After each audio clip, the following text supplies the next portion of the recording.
NVIDIA to ask Maxwell, Pascal, and Volta GPUs with the NI driver support. 580 series drivers will be the last to support GTX 910 cars. Only a handful of the Turing GTX cars will remain supported after the 580 drivers. It looks like the writing on the wall for the NVIDIA Maxwell, Pascal, and Volta GPU architectures according to an artificial NVIDIA Unix graphic feature deprecation schedule. Driver range 580 will be the last to include support for these architectures. HT Longhorn on X for consumers. That means the 580 drivers will be the last driver deliver updates on the addressed GeForce GTX 900 and legendary GTX 1000 series of graphic cards. As NVIDIA maintains a unified driver codebase, it looks pretty certain that this Unix schedule will also apply to the Windows drivers. The statement of the intent from the updated schedule is as follows. The Lineage 580 series will be the last to support GPUs based on the Maxwell, Pascal, and Volta architectures. Though it looks pretty certain to apply to Windows 2, we have reached out to NVIDIA to remove any doubt regarding the support from GTX 900 and GTX 1000 cars on Windows. The company wasn't immediately available for comment. GTX consigned to history almost. Quite remarkably, when the day comes and NVIDIA moves on to 980 driver branch, support for the storage GTX line will have the most come to an end, and the giant neck facing the chopping block would be the Turing architecture GPUs, also known as the RTX 20series. However, some GTX cards based on the Turing were also produced and proved quite popular among the budget buyers. And all of the graphics cards from the GTX 60 series based on the Turing GPS will have the dubious honor of locking the last sports GTX graphics card from NVIDIA. The most popular cards like GTX 1660 Super will be continue to get driver support into 590 drivers era and probably beyond. The last NVIDIA gave the notice that it was killing off the support graphical architecture was back in 2021, as we reported at the time that the 470 drivers were the last to support graphic card based on the Kepler architecture. This you might know better as the GeForce GTX 600 and the GTX 700, 3G graphics card for consumers. Despite the lack of the mainline update, NVIDIA still ran on the driver some subsequent updates for security patching purposes. The last NVIDIA GeForce driver at the time of writing is the version 576.80 WHQL, so we have to reach the 580 series drivers yet. Follow times 그거는 뉴스 get 이렇게. 자, next is SK Hynix Davis 16-layer HBM4 set to power AI chips in 2026.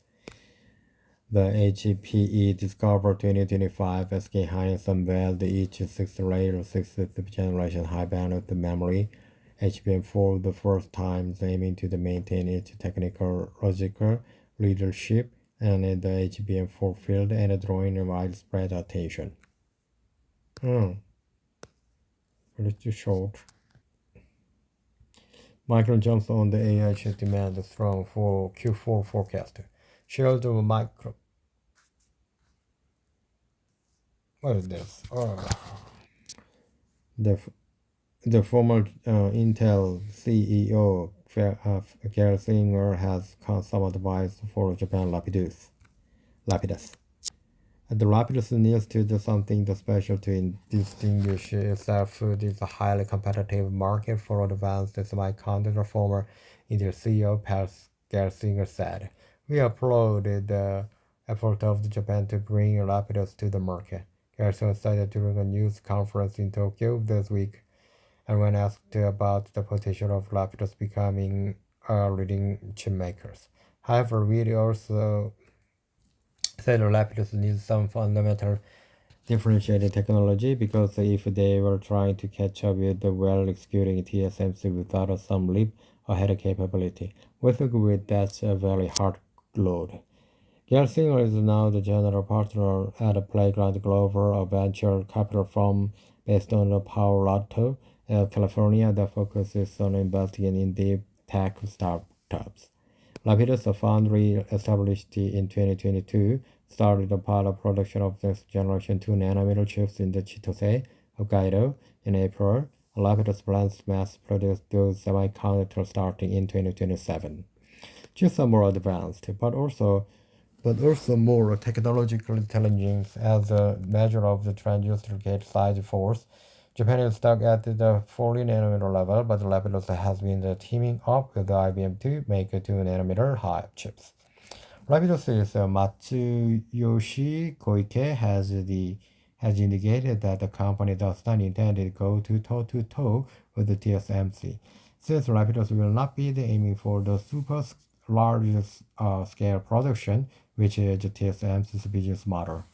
Some clients wanted to advance the chips specifically customized for their needs, rather than a mass product to general purpose chips, so Rapidus will focus on closely working with them to achieve the desired output. So the Gelsinger said the Playground is keen to help Japanese chip-related companies achieve a competitive edge, stretching the importance of different U.S.-Japan tech ties.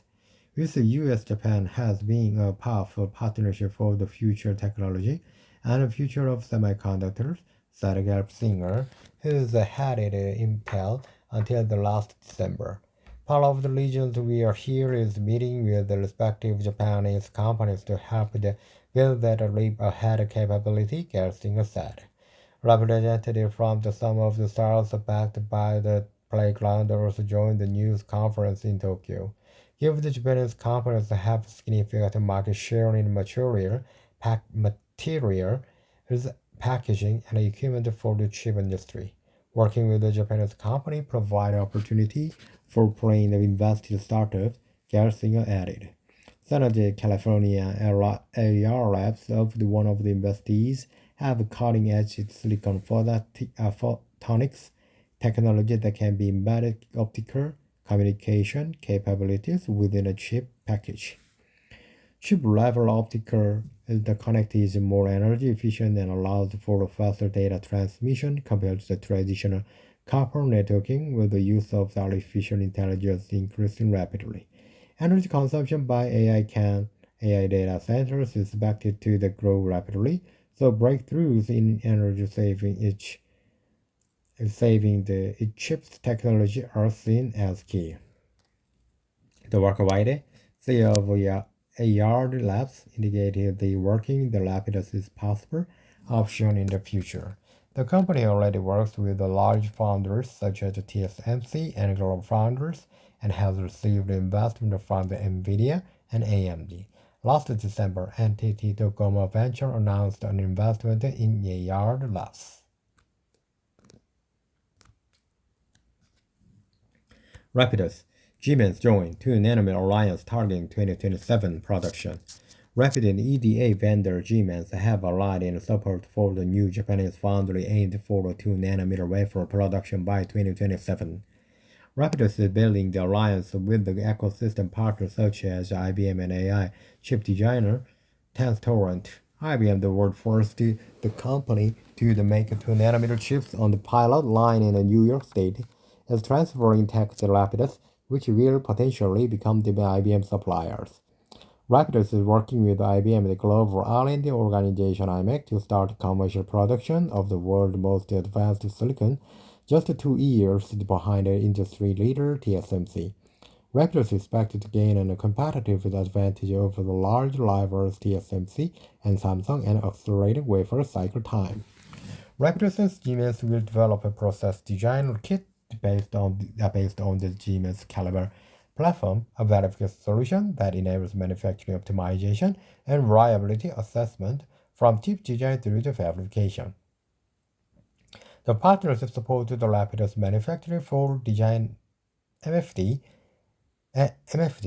as concept to achieve the high yield and short turnaround time during the early production stage.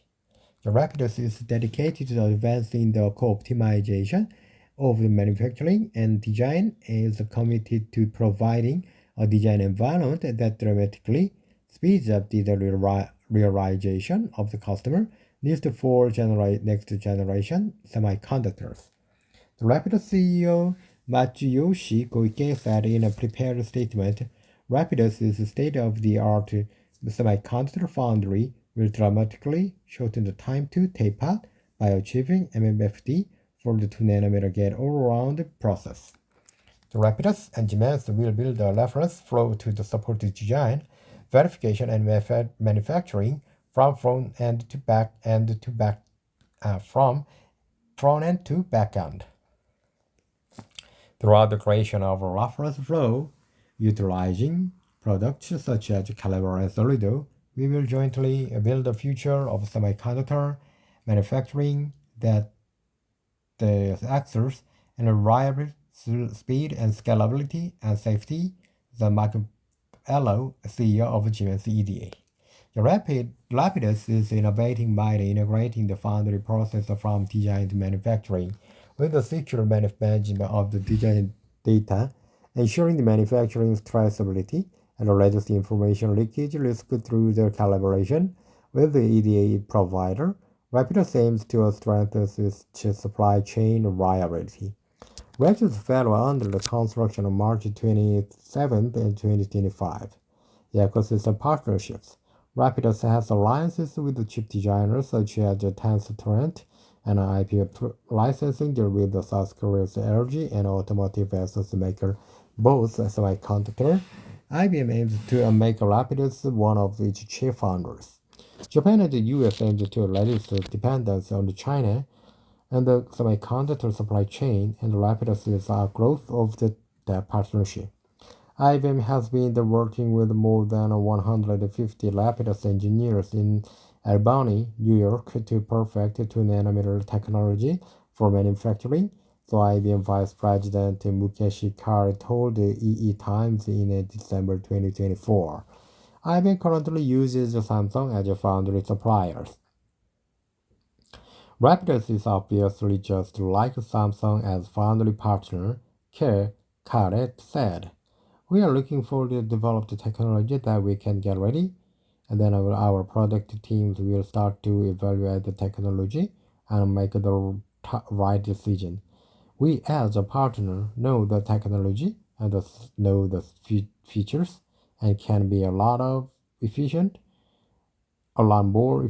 and just the way we are with Samsung, it provides more options. In April, Rapidus started using its first EUV tool at a pilot line on Japan Hokkaido Island.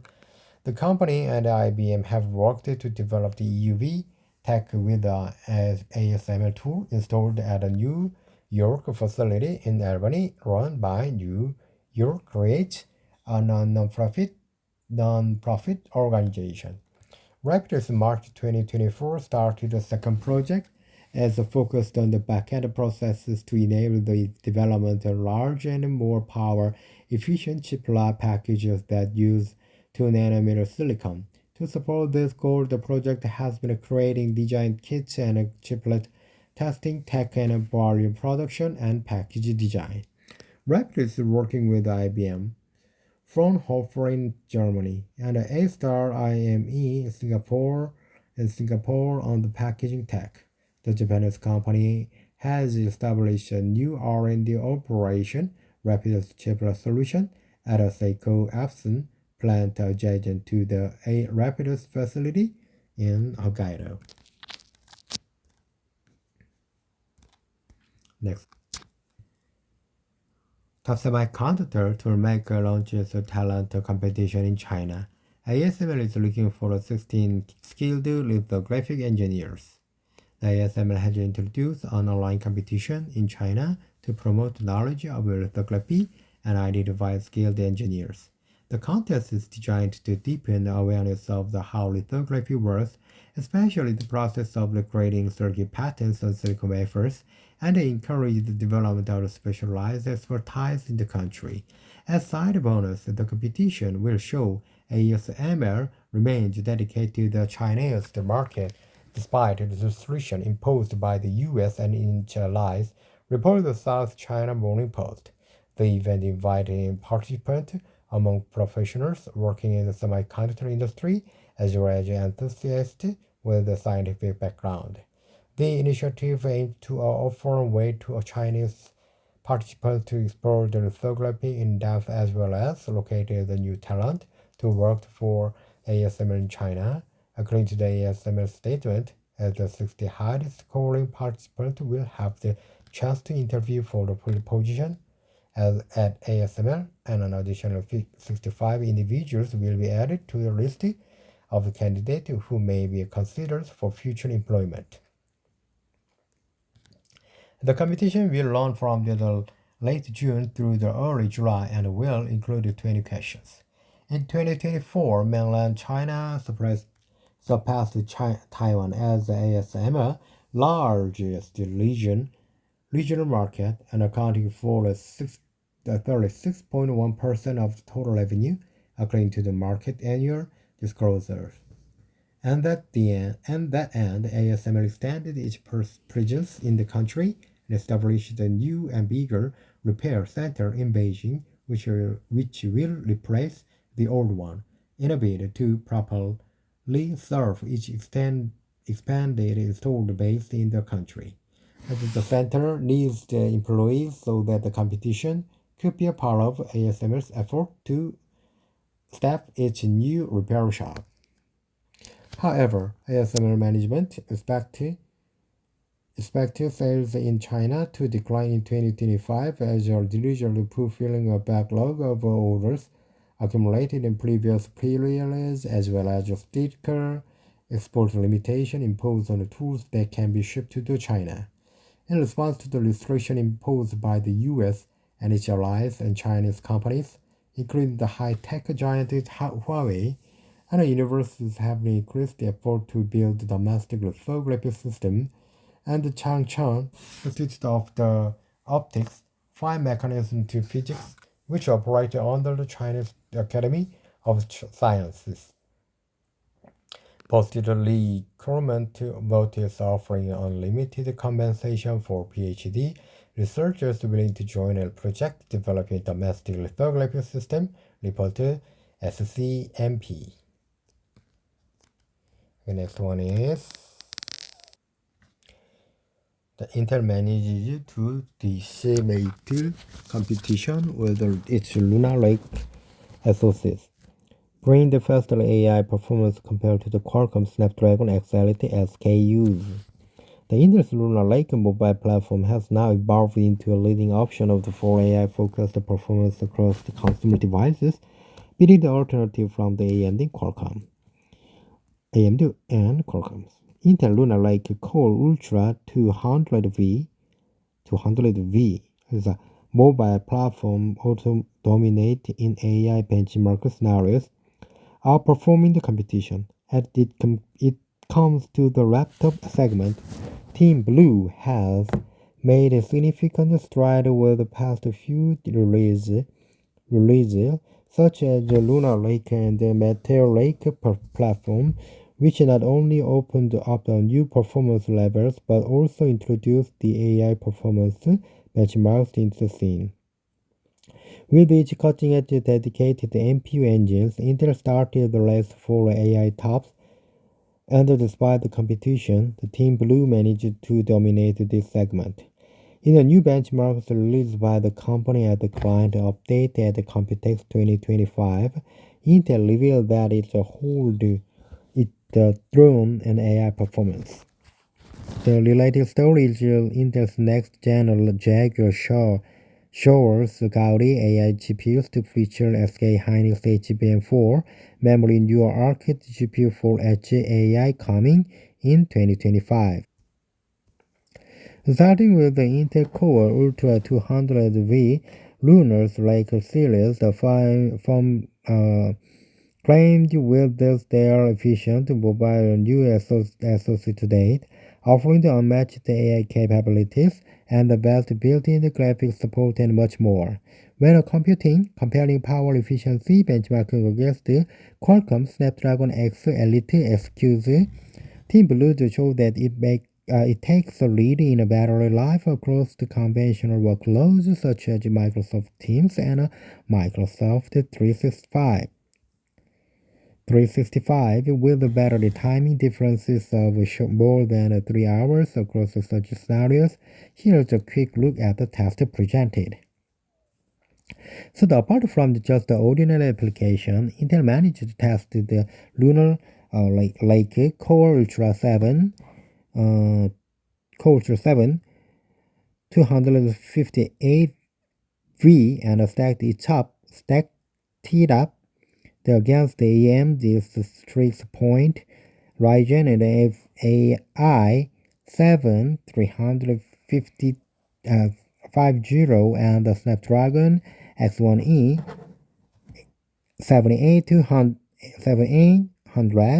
100 across the AI benchmarks such as Procyon, AI CV, and the Geekbench AI test.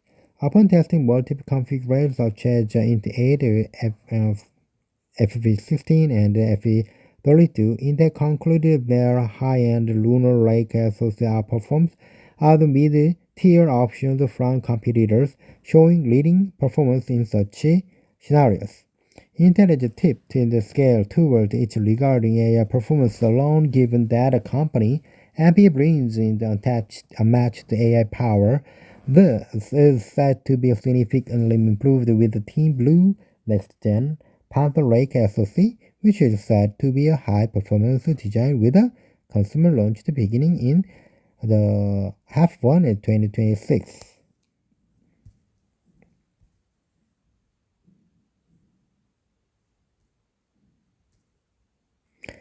NVIDIA promises massive increase in data from AI.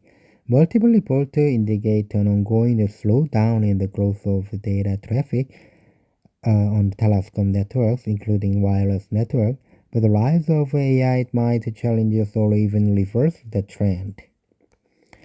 Now, according to one of the NVIDIA's top telecom executives, the US needs to be prepared for massive uptick in data traffic from AI services.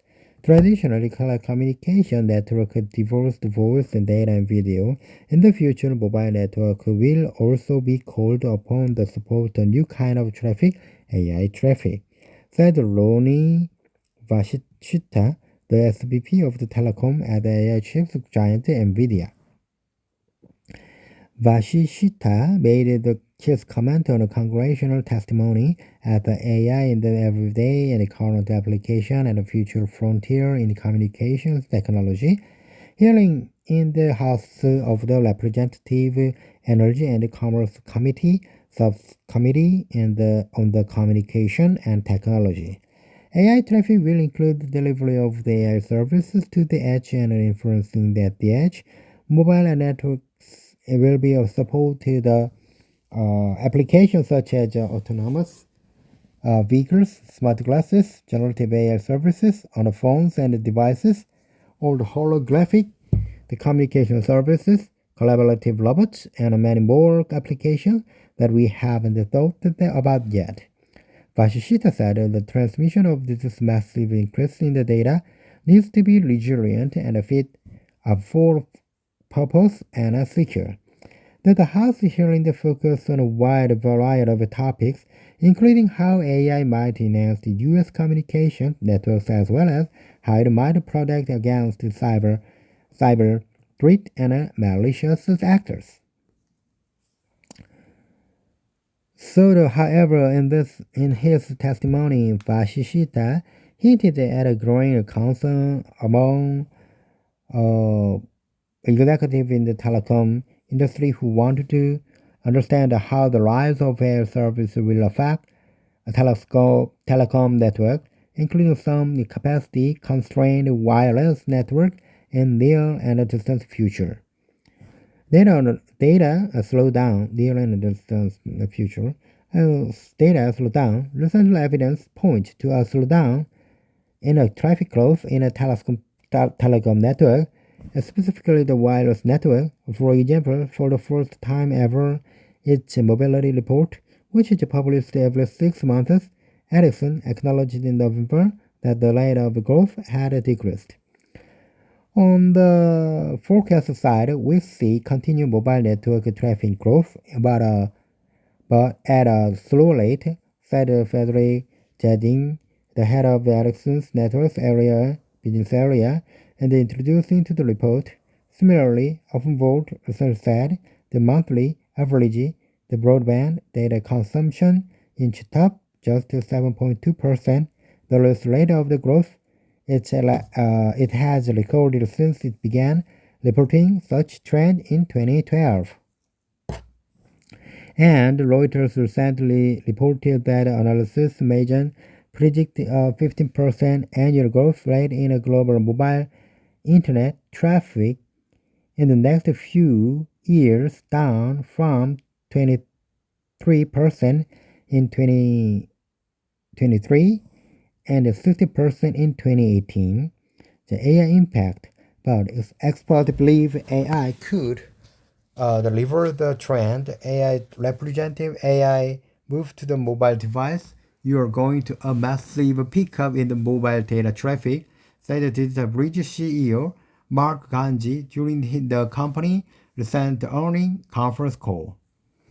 Related, BT and Vodafone and tech bosses troubled by the dark side of AI. Similarly, the CEO of the optical networking supplier Ciena, Gary Smith, said that the record investment in data center AI service will ultimately result in more AI traffic traveling over the US of the international broadband network. It has cut out of the data center and onto the network, as he said. Indeed, most of the AI operations happen in massive data centers, and while there have been a bumbling of the pullback in the data center investment among hyperscale companies like Amazon Web Services, AWS, and Microsoft's recent earnings reports suggest the opposite.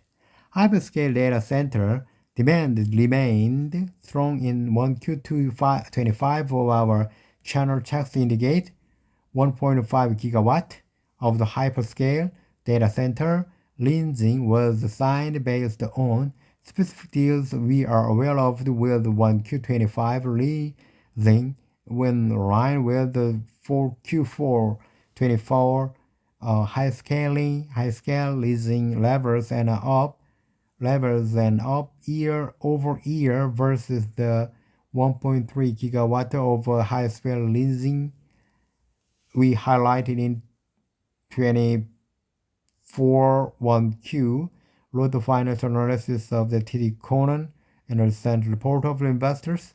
So the gigawatts are often used to measure data center demand because it is effectively quantitative by the massive electrical capacity required to operate thousands of servers, cooling systems, and supporting infrastructure in modern hyperscale facilities. Where the AI models consume data and use it to provide an answer to user questions. The importance of the networks. NVIDIA Vashisthita believes the telecom network will be important for transmitting AI data today and the future. Ensuring U.S. leadership in the next generation wireless networks requires immediate actions to ensure the U.S. companies lead the way in the setting the standard, the developing the infrastructure stack of the future, and developing the AI native network solution, he testified. Of course, NVIDIA is selling the component indeed for AI-powered telecom network and therefore had a vested stake in the development of the AI-capable networks. But others at the House hearing agreed that investment in telecom networks will be important to advance in AI in the US. For our domestic cohesion and our geopolitical strength, we need every state to have the tools that they have in the competing. Certified, the Chickening, the CEO in Compass, the trade group represents telecom and internet companies. This isn't about the faster internet. It is about ensuring that every community can participate in the AI economy and that America has the infrastructure foundation to compete globally. Pickering, Bashishita, and others at the hearing also discussed the need for Congress to allocate more spectrum to wireless network. That is the key goal of the 5G industry, and there appear to be some progress in Washington along those lines. For example, Washington lawmakers are currently debating the legislation that could auction 600 megahertz worth of spectrum by 2034, potentially raising $88 billion in spectrum sales. Thank you for your time and see you next time.